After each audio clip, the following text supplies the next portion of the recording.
blank. I'm developer evangelist for Context.io. Show of hands, who's heard of Context.io before?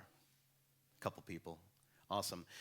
Just real quick, we are a REST API that makes it easy to work with email data. I'm not talking about Context.io right now, though. I'm going to talk about why API platforms need developer evangelists. So first, before you can understand the value, you have to understand what it is we actually do. And just a note, while I was a fat little kid, that's not me. Shit. That is me. Very proud about beating Super Mario Brothers 2 when I was a chubby little kid. And by the way, that is the only Mario Brothers, I think, where the designers were, they took a lot of drugs when making it. Anyway, so evangelists do wear a lot of different hats. But there's one thing that is kind of the overarching guiding philosophy that drives a lot of us evangelists.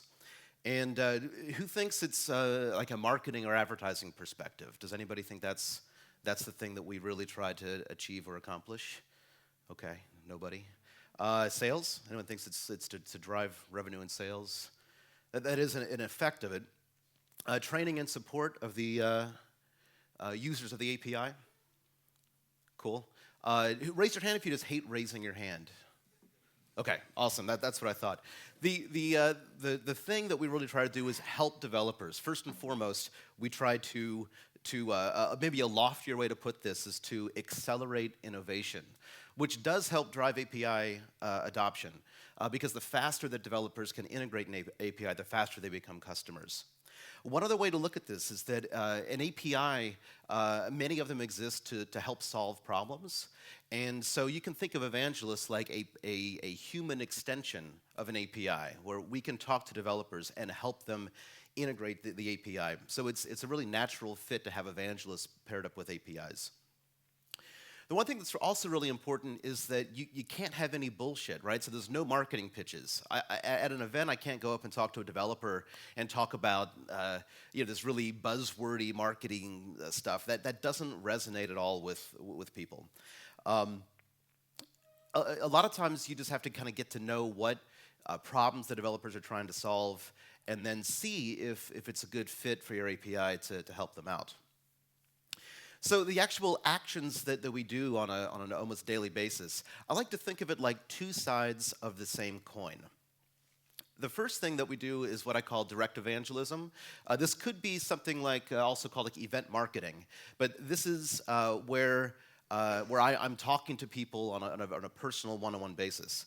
So this could be at conferences, could be at events like hackathons, which are great because that gives people a chance to use your API in a very hands-on setting and actually write code. It could be meetups.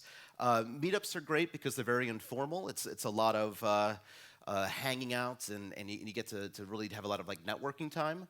And also, there's almost always beer, which I love so much. Actually, a good friend of mine, Martin Davies he's an evangelist for SendGrid, gave a talk a couple of weeks ago at API Strategy in Chicago on the ROI of buying developers beer at events like meetups, which is a fantastic talk. Also, one of the actions that we do is mentoring. So I travel to a lot of accelerators and talk to early stage startups and see if there's a way that we can help them get the most out of their runway. So the other side of that coin is content strategy. Things like blogging. Orchestrate has a fantastic blog that has, it's a really good example. I encourage everyone to check that out. DigitalOcean also has a really fantastic blog as well. And social media is also really important. That's something that evangelists do. You've probably seen me tweeting out this morning, although I don't think my tweets have been that useful because I'm quite jet-lagged right now. So, but we'll see, I guess.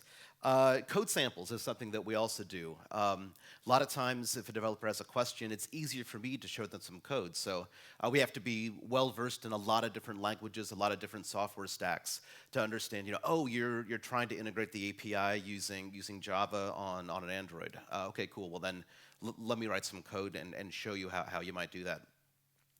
Also, what also falls into a evangelist wheelhouse sometimes is documentation and maintaining client libraries. So of like these two general areas of evangelism, it's quite a lot to cover. There's a number of different roles that an evangelist could do depending on the size of the team. So if an API platform has a large team of evangelists, there's usually people that have dedicated roles. But if there's a small evangelist team, then a lot of times the evangelist is trying to do a lot of things. Additional things like customer interactions. Like for instance, I send emails to anybody that signs up for a key and offer to jump on a call and have a meeting with them to get to know them and learn more about what they're trying to do, trying to build. Another way that there might be additional customer interactions is answering support tickets. So, for instance, at Context.io, we do have the engineers kind of rotate in and out of support. But a lot of times, if it's a question that I can handle, I'll jump right in there, grab a ticket, and answer questions that way. Another thing that takes up a lot of our time is event discovery. There's many tech events, and it can suck up a lot of time and resources to figure out where I should be going, what kinds of events I should be going to, talking to event organizers and talking about, should I sponsor, should I attend, should I speak at this event? There's a lot of questions and things to figure out there. Budget is also something that is really vital to pay attention to. Traveling around is very expensive. Event sponsorship can be expensive. Buying T-shirts and swag can also be expensive. So the cost can really skyrocket quickly. So paying very close attention to the bottom line is something that an evangelist might also do. And I thought I'd mention travel planning. That isn't quite a job, but it does take up a lot of time. You're on the road. I'm on the road about 80% of the time. So this is my first time in Stockholm, so trying to figure out which hotel to stay in and which airport to fly into. It's something else that takes up time. So there's clearly a lot of different things that evangelists do, and the actual nature of what we actually do, it does change a lot based on which company. A lot of companies do things differently. With this role being relatively new, there's a lot of everyone's trying to figure out exactly the best way to manage all these different jobs. And that's one of the reasons why this job actually has a high rate of burnout as well. And I mentioned jet lag before, so if I take a nap underneath the table here, you'll have to just excuse me. Cool, so now let's talk a little bit about what the value of evangelism is, now that you have a brief understanding of what it is we actually do. I think the primary thing that everyone thinks of is raising awareness about the API. Now, notice I said raising awareness and not marketing or sales or anything. One of the main benefits that we get when I go to an event and talk to people is that startups and developers now know what it is that we do and how we might be able to help them solve problems. And that's really one of the main takeaways that I really try to shoot for. It also gives the technology a face. And again, if you think of evangelists like an extension of the API, that's something that really is important.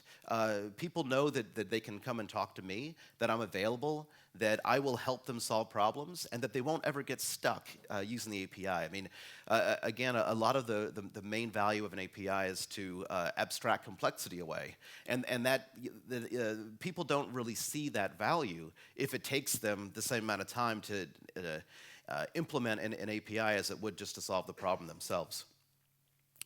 One of the things that we can also do is we can learn what resonates with people. As I talk to people all over the place, and things like this is like what features should we talk about first? So that could really impact like our website and marketing site, and figure out what gets developers excited about the API.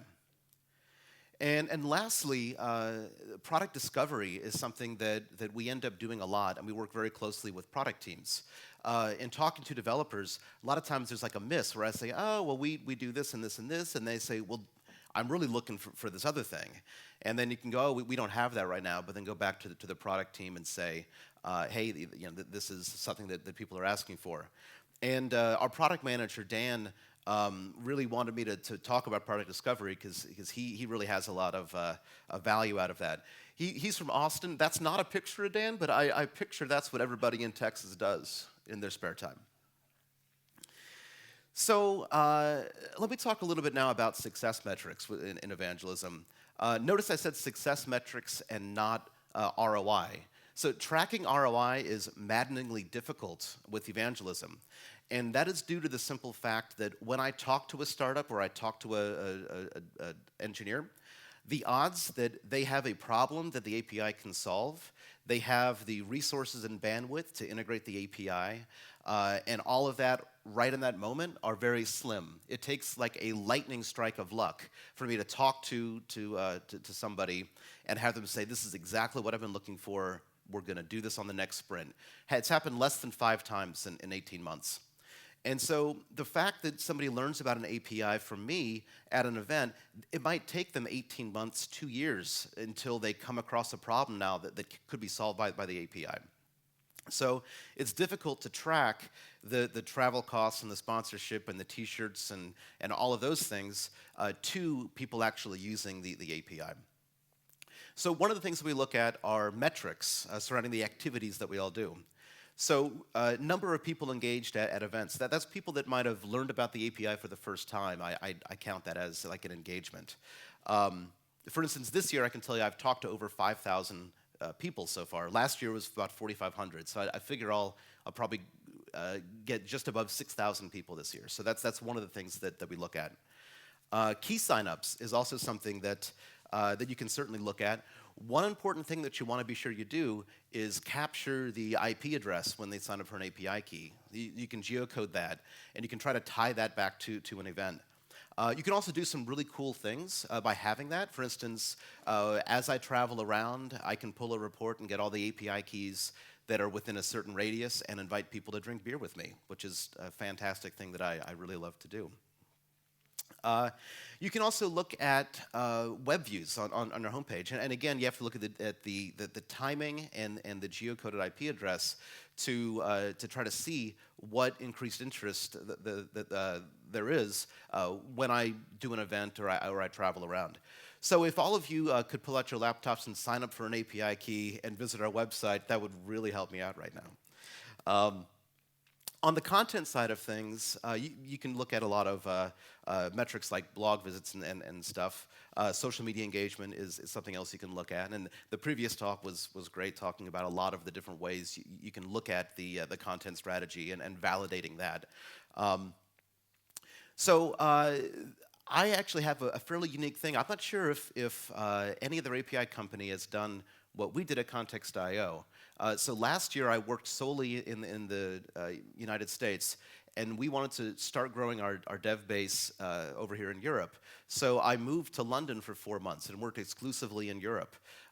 So we kind of have an A/B test to see what is the impact of having an evangelist in the States in 1 year, and then what is the impact of having me in Europe.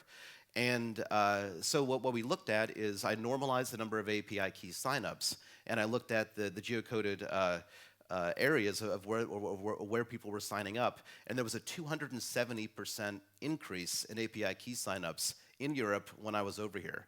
So I mean, that one metric I think really does demonstrate the value of evangelism. When it's difficult to prove the ROI, yes. I feel like that the term evangelist, I believe, came from the fact that one of our jobs is to get people excited about the API. But one of the jokes is that evangelism is also because you have to just believe that it works, since it's hard to get numbers. But this is one number that we're able to figure out. So I have just a couple minutes left, so I figure I'd leave you with one main lesson that I've learned that wasn't really apparent to me when I started doing this job. So the one of the lessons that for instance you learn as an evangelist is that you can safely wear your underwear 4 times. So that would be normal backwards, then inside out normal, then backwards too. So that's. I don't actually do that, by the way. That was a joke. And by the way, this is not what the road looks like. It looks like this. I have a lot more pictures like that, too. But fortunately, the road also looks like this, too. So it's really good. I have a lot of these. One of the benefits, going back to finding out what resonates with developers, one of the things that I started out thinking about the API in terms of what excites me as an engineer. So I definitely come from an engineering background, and when I first started this job, I was talking to developers about really kind of in the weeds, like, oh, this parameter is really awesome on this endpoint. You know, this is a really cool thing, and no one really cares. So it helps to, when you're talking to somebody, to start very broad, just talk at a very high level about your API, learn about the person that you're talking to and about their problems, and then you can really provide a value by demonstrating how they could use the API in a very specific way. And this is my obligatory funnel slide. Any track that has marketing in the title has to have a funnel slide. So Brian, you have a few minutes to add one if you don't have one yet. Yeah, there you go. And oh, by the way, Kinlane APIs. There. Okay, cool. When providing concrete use cases, this is where you can demonstrate the value of the API. So if there's a use case or an app that's using it that's in a similar way than you think the person that you're talking to could use it, it's good to mention it. So the same kind of lesson that I learned where you want to start broad and focus on it is during hackathon pitches. So everybody know what a hackathon is? Show of hands, yeah. So for those of you that don't, it is an event where people have 24 hours, or usually 24 hours, sometimes longer, to build an application. So I figure in the last couple of minutes, I will just demonstrate what the hackathon pitch is like. Now, this is not the one that I started out with. Again, I started out by doing some coding, and I'd actually show an integration, and no one really gives a shit about that. So this is the one that I ended up doing now. So everybody, just pretend that you're hackers at a hackathon right now. All right, hi, my name's Tony. I'm developer evangelist for Context.io. If everybody could stand up for a second. And yeah, stand up if that's cool. Now turn to the person next to you and give them a high five. Yeah, awesome. You are all awesome for taking your weekend out to build something rather than do what I do, which is hang out in bars and drink a lot. So cool, you can have a seat now. So I work for Context.io. Context.io is a REST API that makes it easy to work with your users' email data.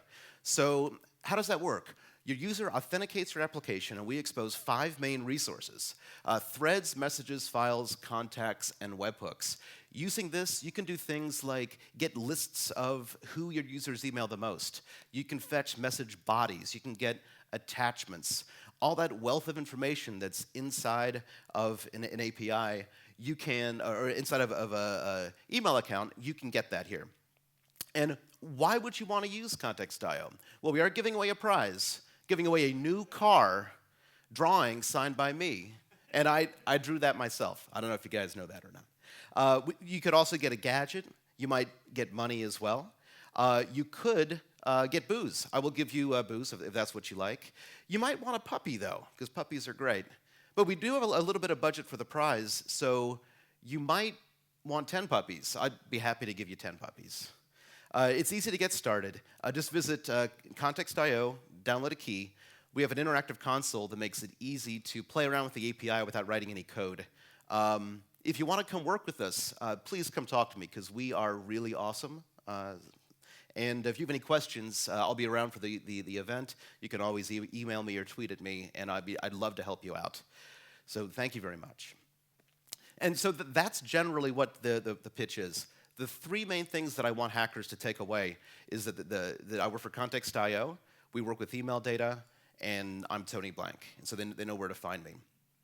So I went through that pretty quick. That's a lot of information. The one thing I want to leave you with is that the API space is very collaborative, and all of these challenges and problems that we're trying to solve on how to find the value of evangelism and look at these success metrics, these are things that we can all collaborate on because we share customers. We don't need to compete on our dev outreach programs. And that's it for me. So thank you very much.